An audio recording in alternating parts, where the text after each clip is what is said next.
आज से स्टार्ट करते हैं अपना नया चैप्टर डायरेक्शन कोसाइन और प्रोजेक्शन के बारे में। ठीक है, तो देखो पहले बात करते हैं डायरेक्शन कोसाइन के बारे में। उसके लिए आपको एक्स वाई जेड का पॉजिटिव डायरेक्शन क्या होता है ये मालूम होना चाहिए। ठीक है, देखो हमने कोऑर्डिनेट सिस्टम कवर किया था, उसमें एक छोटा सा मॉडल बनाया था जिसमें आपको दिखाया था कि एक्स वाई जेड कहाँ पॉजिटिव होता है, कहाँ पे नेगेटिव होता है। और जब एक्स वाई जेड तीनों एक जगह ओरिजिन पे इंटरसेक्ट करते हैं तो आपके स्पेस को 8 अलग-अलग पार्टों में डिवाइड करते हैं, जिसको हमने ऑक्टेंट बोला था। ठीक है, तो सपोज करो हम बात कर रहे हैं उसी पहले ऑक्टेंट की। ठीक है, और सपोज कर लो ये x एक्सिस है, ये y एक्सिस है, ये z एक्सिस है। ये x y क्या है, एक प्लेन के अंदर है। ठीक है, सपोज कर लो ये तुम्हारा प्लेन है ना, ये प्लेन है ना, इसमें सपोज कर लो ये आपका y है और ये आपका x है। ये x है, ये y है। ठीक है, तो देखो तुम्हारे साइड यहाँ सपोज कर लो यहाँ पे ओरिजिन है, यहाँ से तुम्हारे साइड क्या है, यक्स आगे की तरफ जा रहा है, उसको हमने बोला पॉजिटिव डायरेक्शन। ठीक है, तो जब हम यहाँ से पीछे की तरफ जाएंगे यक्स एक्सिस में, उसको बोलेंगे यक्स का negative direction, x minus x. ठीक है, वैसे ही वाई को सपोज कर लो, जब हम इधर मूव किए तो इसको वाई बोला, इधर इधर मूव किए तो उसको वाई बोला, तो इधर के डायरेक्शन में जो मूव किया उसको बोला हमने वाई का पॉजिटिव डायरेक्शन, और इससे इधर मूव किया तो उसको बोला वाई का नेगेटिव डायरेक्शन। फिर क्या, इसके ऊपर नीचे जो मूव करेंगे उसको बोला जेड एक्सिस। ठीक है, जेड क्या है, ऊपर है नीचे है। ठीक है, देखो जेड आपका प्लेन के ऊपर प्लेन के नीचे है, तो यहाँ से ऊपर डायरेक्शन जेड का पॉजिटिव माना, नीचे का नेगेटिव माना। ठीक है, तो सपोज कर लो तुम्हारा यही एक्स वाई जेड एक्सिस है और यहाँ पे तुम्हारा ओरिजिन है और कोई पॉइंट यहाँ पे पी है जिसका कोऑर्डिनेट एक्स वाई जेड है। ठीक है, क्या करो, इस ओपी को ज्वाइन कर दो। ठीक है, तो देखो यार, direction cosine of a line या direction cosine of a vector same ही बात होती है। ठीक है, आपको देखना ये है कि क्वेश्चन किस बेसिस पे दिया है। अगर लाइन दिया है तो एज ए लाइन ट्रीट के सॉल्व कर देना, अगर वेक्टर लिखा है तो वेक्टर करके सॉल्व कर देना, लेकिन दोनों का आंसर सेम ही आता है। ठीक है, तो देखो हम बात करते हैं, सपोज कर लो हमारे पास ओपी जो पोजीशन वेक्टर है उसकी बात करते हैं। ठीक है, पी का कोऑर्डिनेट कितना है, एक्स वाई जेड है, तो ये ओपी जो पोजीशन वेक्टर है इसका और यक्स के पॉजिटिव डायरेक्शन का, यक्स का पॉजिटिव डायरेक्शन यहाँ से जब आगे की तरफ मूव किया तो उसको क्या बोला, यक्स का पॉजिटिव डायरेक्शन, तो उससे और इस ओपी के बीच में जो एंगल है वो क्या है, अल्फा के बराबर है। ठीक है, और y के पॉजिटिव डायरेक्शन, y का पॉजिटिव डायरेक्शन इधर था, तो इधर के एंगल्स, इधर के y डायरेक्शन और इस ओपी के बीच का जो एंगल है वो उसको बोला बीटा, और z के पॉजिटिव डायरेक्शन और इस ओपी के बीच का जो एंगल है उसको बोला गामा। ठीक है, तो ये जो आपके अल्फा बीटा गामा है इनको बोला जाता है डायरेक्शन एंगल, क्या, डायरेक्शन एंगल बोला जाता है। ठीक है, और इन्हीं का कोसाइन वैल्यू मतलब क्या, अगर हम कॉस अल्फा की बात करें, कॉस बीटा की बात करें और कॉस गामा की बात करें, तो इसको बोला जाता है direction cosine of this position vector. जैसे हम बात कर रहे हैं यहाँ पे ओपी पोजीशन वेक्टर की, तो ये cos alpha cos beta cos gamma क्या हो जाएंगे, direction cosine of OP position vector. ठीक है, सिंपली इसको ओपी पोजीशन वेक्टर को आर वेक्टर से डिनोट कर दो। ठीक है, ओपी थोड़ा बड़ा लग रहा है तो सिंपली उसको कोई आर वेक्टर से डिनोट कर दो। इसका मैग्नीट्यूड की बात करो तो मैग्नीट्यूड कितना होगा, ओपी का मैग्नीट्यूड कितना होता है, under root x square plus Y square plus Z square. हम क्या बात कर रहे हैं, एक सेकेंड इधर लिख लो, ओपी का मैग्नीट्यूड आपका किसके बराबर होगा, आर के मैग्नीट्यूड के बराबर, वो किसके बराबर होगा, under root x square plus Y square plus Z square. क्यों, क्योंकि वो आपका ओरिजिन पे है, ओरिजिन पे क्या कोऑर्डिनेट क्या होता है, 0 0 0, पी का कोऑर्डिनेट एक्स वाई जेड, तो डिस्टेंस बिटवीन टू पॉइंट लगाओगे, ओपी x माइनस जीरो का whole square, y minus zero का whole square, z minus zero का whole square, x square y square Z square, वो भी root के अंदर। ठीक है, तो ये क्या है, ओपी का मैग्नीट्यूड है, उसको साइड में बस याद रखे रहो, आगे काम करेंगे।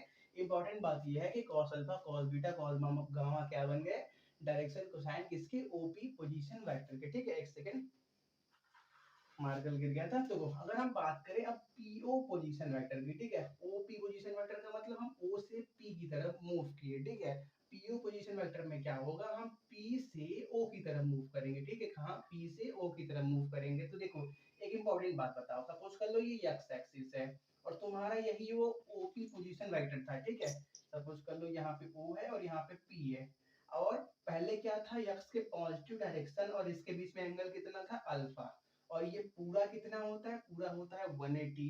तो देखो हमने क्या किया, यक्स से सॉरी ओ से पी की तरफ मूव किया, तो यक्स एक्सिस और इस ओपी पोजीशन वेक्टर के बीच का एंगल कितना था, वन सॉरी अल्फा था।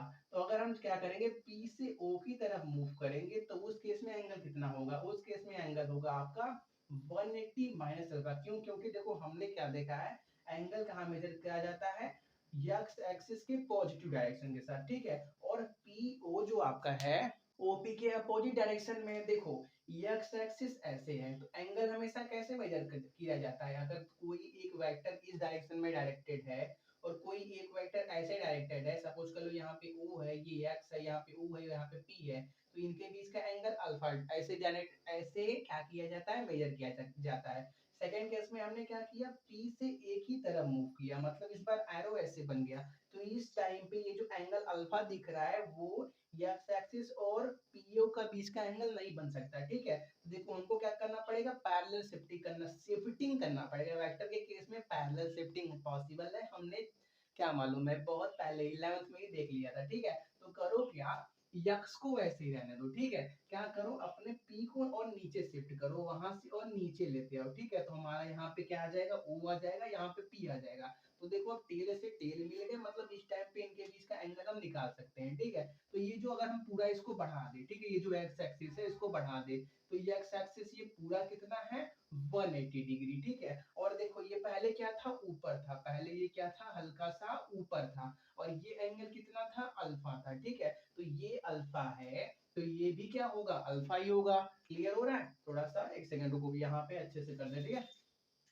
देखो एक सेकेंड, ये तुम्हारा एक्स एक्सिस है, सपोज कर लो पहले क्या था, हम ओरिजिन से पी की तरफ गए थे यहाँ पे, ठीक है, ये ओपी वेक्टर था, सॉरी यहाँ पे ओ और यहाँ पे पी था, और ये कितना था, अल्फा था। सेकेंड केस में क्या किया हमने, पी से ए की तरफ, पी से ओ की तरफ मूव किया, ठीक है। तो डायरेक्शन ऐसे हो गया, तो हमने क्या किया, एंगल रियल निकालने के लिए इसको यहाँ से यहाँ पे शिफ्ट कर दिया, तो यहाँ पे क्या हो गया, यहाँ पे पी आ गया, यहाँ पे ओ आ गया, उसको थोड़ा सा आगे शिफ्ट कर दिया, ठीक है। तो थोड़ा सा इसी को हल्का सा इमेजिनरी बना दो कि ओरिजिनल में का था कहाँ पे, तो ओरिजिनल में यहीं पे था, ठीक है। तो देखो ये पूरा कितना है, ये पूरा आपका 180 है, और आपका ये पहले हमने जो निकाला था ओपी वो कितना था, अल्फा था, तो ये अल्फा है तो ये भी अल्फा होगा। क्लियर है?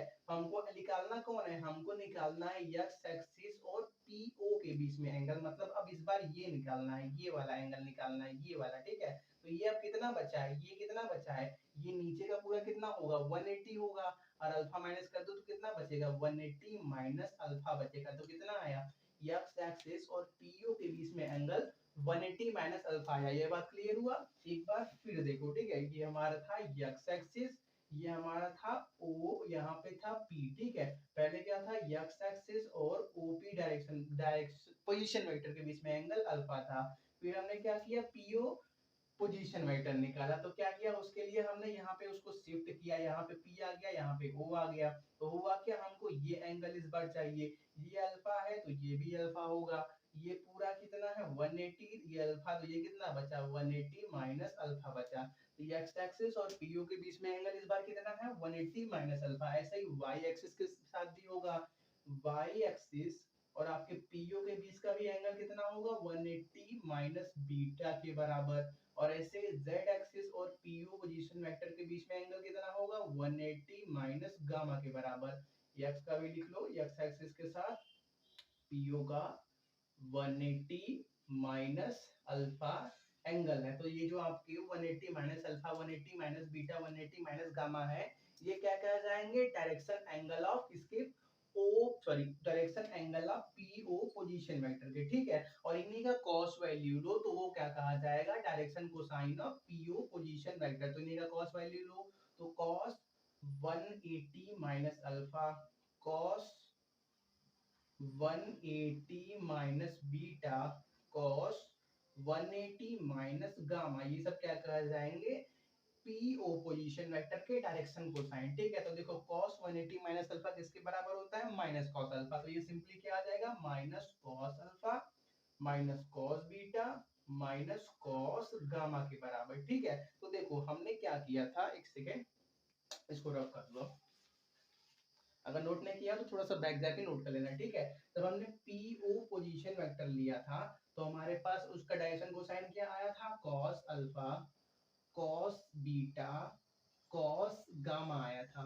और जब हमने ओपी पोजीशन वेक्टर लिया तो उस टाइम पे आपका डायरेक्शन कोसाइन क्या आया, minus cos alpha minus cos beta minus cos gamma आया। ठीक है, तो देखो अगर हम क्या करेंगे, किसी लाइन है या वेक्टर है, सपोज कर लो अपोजिट हो गया, यहाँ पे ओपी रहेगा, यहाँ पे पीयू रहेगा। ठीक है, कोई भी वेक्टर अगर ओपी है, उसका अगर direction cosine cos alpha cos beta cos gamma है, तो अगर हम उस वेक्टर को अपोजिट कर दें, मतलब पीयू वेक्टर ले लें, तो उसका direction cosine minus cos alpha minus cos beta minus cos gamma के बराबर आएगा। ठीक है, ये जो आपके डायरेक्शन कोसाइन होते हैं उनको सिंपली यल यम यन से डिनोट किया जाता है। ठीक है, यल किसके बराबर होता है, कॉस अल्फा, यम कॉस बीटा, यन कॉस गामा के बराबर होता है। ठीक है, तो ये क्या हो जाएगा, माइनस यल माइनस यम माइनस यन के बराबर। ठीक है, इतना नोट करो, आगे की बात करते हैं, कंटिन्यू करते हैं। तो सपोज करो हमारे पास एक लाइन है। ठीक है, सपोज कर लो ये वाई एक्सिस, ये एक्स एक्सिस और ये जेड एक्सिस है, और कोई हमारे पास लाइन ऐसे ही रैंडमली मूव कर रही है। ठीक है, तो हमको क्या करना है, इस लाइन का डायरेक्शन कोसाइन निकालना है। तो देखो ये लाइन ऐसे ही मूव कर रही है, तो हम इधर साइड से भी डायरेक्शन ले सकते हैं और इधर वाले साइड से भी डायरेक्शन ले सकते हैं। देखो एक सेकेंड, ये जो साइड दिख रहा है, आप इधर साइड का भी एंगल एक्स वाई जेड से ले सकते हो, इधर साइड का भी एंगल एक्स वाई जेड से ले सकते हो। और आप क्या कर सकते हो, क्योंकि इस लाइन का एंड पॉइंट डिसाइड नहीं है, तो इसको आप फर्दर एक्सटेंड कर सकते हो।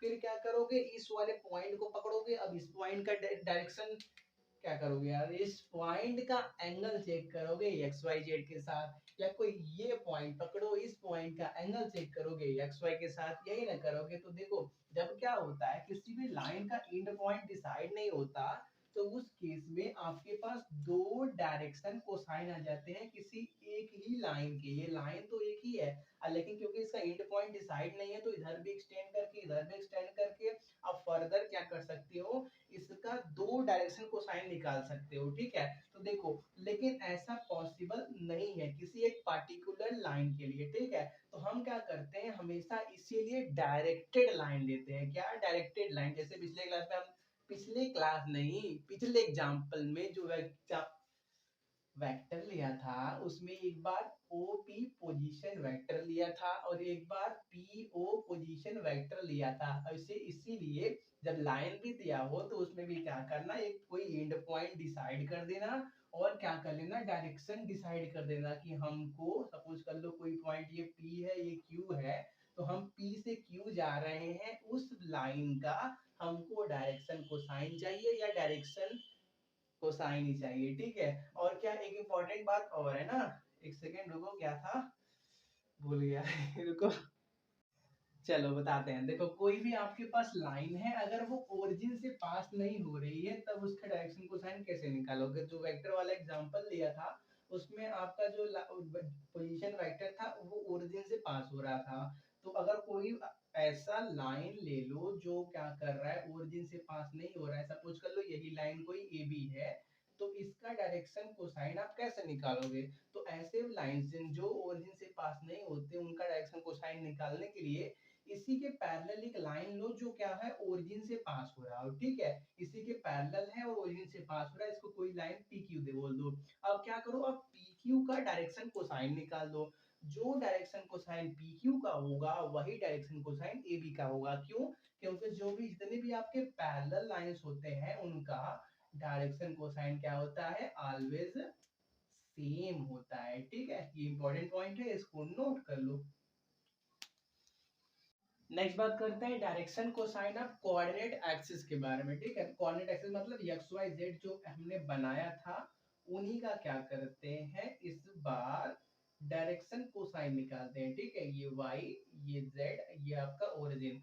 सपोज कर लो कोई लाइन है, वो क्या कर रहा है, एक्स एक्सिस के अलोंग ही मूव कर रहा है, उसी के ऊपर ही मूव कर रहा है। ठीक है, सपोज कर लो कोई ये ओ पी लाइन है जो क्या ओ एक्स लाइन पे ही मूव कर रहा है। तो देखो इसका हमको क्या करना है, डायरेक्शन कोसाइन निकालना है।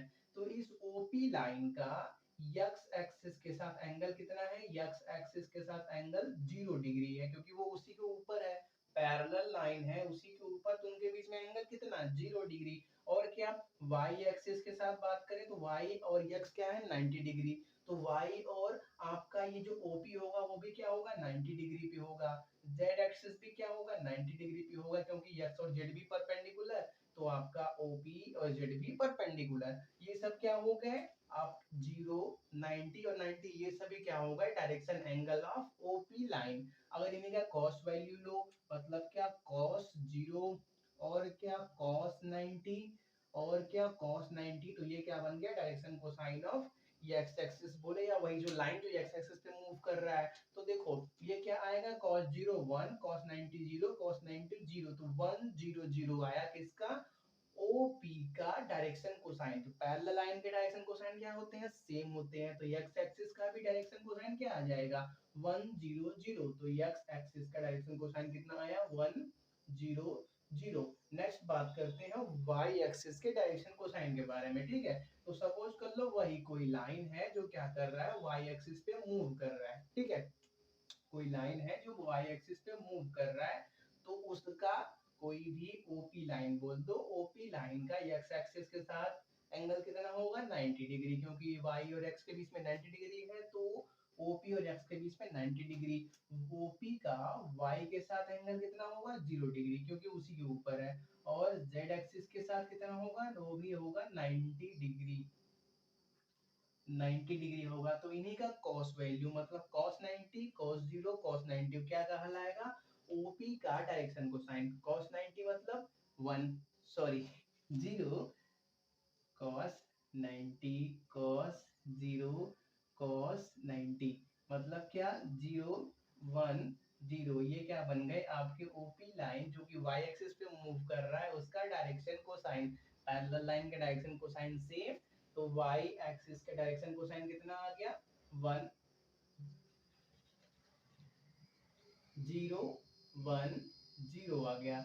ऐसे ही z एक्सिस के केस में होगा, उसका आपका डायरेक्शन कोसाइन कितना आएगा 0 0 1 आएगा। ये आपके लिए असाइनमेंट बोल दो या एचडब्ल्यू बोल दो, करके चेक कर लेना कि 0 0 1 आता है कि नहीं आता है। cos 90 cos 90 cos 0 मतलब क्या 0 0 1, ठीक है, नोट करो इतना। नेक्स्ट बात करते हैं direction cosine in terms of dimension and position vector, ठीक है। जो हमने एक्स वाई जेड एक्सिस बनाया था उसमें कोई पॉइंट पी लिया था जिसका कोऑर्डिनेट एक्स वाई और जेड था। फिर क्या बोला इसका एक्स एक्सिस के साथ अल्फा, वाई के साथ बीटा, जेड के साथ गामा एंगल है, तो इनका cos alpha cos beta cos gamma क्या कहलाएगा इस ओपी पोजीशन वेक्टर का डायरेक्शन कोसाइन कहलाएगा। तो पी पॉइंट पे आप पहले पहुंचे कैसे होगे जब अपने एक्स एक्सिस में स्मॉल एक्स, वाई एक्सिस में स्मॉल वाई और जेड एक्सिस में स्मॉल जेड ट्रेवल किया होगा, तो आप पॉइंट पी पे पहुंचे होगे, ठीक है। और इसको 2D में देखो पहले, ये एक्स है ये वाई है, ये तुम्हारा वही पॉइंट ओपी है, ओ पॉइंट नहीं ओपी डायरेक्शन पोजीशन वेक्टर है। फिर क्या करो आप यहाँ पी पॉइंट पे सपोज कर लो इसका कोऑर्डिनेट x, y है, क्योंकि ये 2D में है, तो पहुंचे कैसे होगे आप एक्स एक्सिस में स्मॉल एक्स ट्रेवल किए होगे, फिर ऊपर की डायरेक्शन में वाई एक्सिस में स्मॉल वाई ट्रेवल किए होगे, तो आप यहाँ पे पहुंचे होगे, ठीक है। तो देखो ओ से पी और एक्स एक्सिस के बीच में एंगल कितना था अल्फा था, और ओ से पी वाई एक्सिस में एंगल कितना था बीटा था, ठीक है। तो अगर हम क्या करें इसकी बात करें, ये जो स्मॉल एक्स है वो किसके बराबर होगा, तो देखो यार हम ओपी का cos थीटा लेंगे तो वो किसके बराबर होगा इस यक्स के बराबर होगा। X is equal to OP cos theta, तो थीटा का जगह है क्या हमारे पास अल्फा है। ये सब आपने सिंपल मैथमेटिक्स तो किया होगा कि कोई भी अगर लाइन है ओपी तो उसको हम कंपोनेंट के फॉर्म में तोड़ सकते हैं। जो यहाँ पे बेस की तरफ जाता है वो क्या बनता है cos थीटा, जो परपेंडिकुलर जाता है वो क्या बनता है sin थीटा। अगर यहाँ पे कोई ये लाइन है, कोई यहाँ पे ये लाइन है, इनके बीच में थीटा है, तो ये जो लाइन है इसको इधर तोड़ोगे तो cos थीटा मिलेगा, इधर तोड़ोगे तो sin थीटा मिलेगा, ये सब बात मालूम है ना। तो देखो वही तोड़ा है, तो देखो ओपी का मैग्नीट्यूड हमने स्टार्टिंग में ही डिफाइन कर दिया था, जो यहाँ पे लिखा हुआ था कि ओपी का मैग्नीट्यूड किसके बराबर है √x² + y² + z² के बराबर है, जो किसके बराबर है r के मैग्नीट्यूड के बराबर है। इसको सिंपली r से लिख दो, ठीक है। यहाँ पे क्या करो ये आर लिख दूं, तो ओपी की जगह क्या आ जाएगा, आर आ जाएगा। जो आप ओपी कॉस थीटा लिखते हो वो ओपी क्या होता है, इसका लेंथ होता है, ये ओ से पी तक का लेंथ कितना है, ठीक है। तो ये कितना मिल गया, cos, X equal to cos alpha, ठीक है। X is equal to R cos alpha, तो आपको cos अल्फा किसके बराबर मिलेगा, x अपान आर के बराबर मिलेगा, ठीक है। इसको नोट कर लो। फिर क्या y एक्सिस के साथ देखो, ठीक है। तो देखो y एक्सिस और OP के बीच में एंगल कितना है, बीटा है। तो अगर हम क्या करें, स्मॉल y का वैल्यू निकालें तो वो किसके बराबर होगा, r cos बीटा के बराबर होगा, सही बात है। जैसे यहाँ पे किया, एक्स एक्सिस और ओपी के बीच में एंगल अल्फा था, तो स्मॉल एक्स इसके बराबर बना ओपी कॉस अल्फा। वैसे ये किसके बराबर बनेगा, small Y OP cos beta के बराबर, ओपी है कि आर के बराबर, ठीक है। तो हमारे पास यहाँ से कॉस बीटा किसके बराबर आ गया, वाई बाई आर के बराबर आ गया। सेम लगेगा जेड एक्सिस के साथ में, ठीक है। जेड एक्सिस और ओपी के बीच में एंगल कितना था, गामा था। तो आपका अगर हम बात करें स्मॉल जेड किसके बराबर होगा, स्मॉल जेड आपका बराबर होगा ओपी कॉस गामा के, मतलब सिंपली आपके पास आर कॉस गामा, मतलब कॉस गामा किसके बराबर आएगा, z बाई आर के बराबर आएगा, ठीक है। तो कोई भी लाइन, लाइन बोलो या वेक्टर बोलो, ओपी अगर p का कोऑर्डिनेट एक्स वाई जेड है, तो उसका डायरेक्शन कोसाइन क्या होता है, कॉस अल्फा, कॉस बीटा और क्या, कॉस गामा। या कॉस अल्फा की जगह क्या लिख सकते हो, यक्स बाई आर, आर क्या है, ओपी का मैग्नीट्यूड है, ये पॉइंट को याद रखना। और क्या, वाई बाई आर, और क्या, जेड बाई आर। तो ये है हमारा नया फॉर्मूला किसी भी पोजीशन वेक्टर या लाइन का डायरेक्शन कोसाइन बताने का, ठीक है। अगर cos alpha cos beta cos gamma है, तो कॉस अल्फा किसके बराबर होगा, x by r cos beta, cos alpha x by r, cos beta y by r, cos gamma z by r के बराबर है। इसको नोट करो, रब कर दें, ठीक है। देखिए इंपॉर्टेंट रिजल्ट आता है हमारे पास, देखो ये cos alpha cos beta cos gamma को आप यल या यन से भी डिनोट किए थे, हमने स्टार्टिंग में किया था। तो अगर हम यल स्क्वायर प्लस यम स्क्वायर प्लस यन स्क्वायर निकालें तो हमको क्या मिलेगा, ठीक है। तो देखो यल है क्या, cos है, थीट cos अल्फा है, मतलब क्या, cos square alpha plus cos square beta plus cos square gamma, मतलब क्या, यक्स अपान आर का whole square plus y upon r का whole square plus z upon r का होल स्क्वायर। ये किसके बराबर आएगा, x square upon r square, x square upon r square plus Y square upon r square plus Z square upon r square के बराबर। तो are are are नीचे ही है तो अलग कर दो, तो नीचे आर स्क्वायर, ऊपर क्या, x square plus Y square plus Z square. R का मैग्नीट्यूड स्टार्टिंग में ही निकाल दिया था, कि आर का मैग्नीट्यूड किसके बराबर है, under root x square plus Y square plus Z square के बराबर है। स्टार्टिंग में ही बता दिया था, जो ओपी पोजीशन वेक्टर है उसका मैग्नीट्यूड किसके बराबर था, आपके पास x under root x square plus Y square plus Z square के बराबर था। और इसी को हमने सिंपली आर से डिनोट किया था अभी को। तो देखो ये आर स्क्वायर का वैल्यू किसके बराबर होगा, x square plus Y square plus Z square के बराबर, मतलब नीचे भी क्या आ जाएगा, x square plus Y square plus Z square आ जाएगा, मतलब ये कैंसिल, हमारे पास यल स्क्वायर प्लस यम स्क्वायर प्लस एन स्क्वायर का वैल्यू क्या आ गया, 1 के बराबर। तो ये इंपॉर्टेंट रिजल्ट है कि अगर cos alpha cos beta cos gamma आपके डायरेक्शन कोसाइन है, तो क्या करोगे, उन सबका स्क्वायर करके सम करोगे तो आपको क्या मिलेगा, 1 मिलेगा, ठीक है। नोट करो।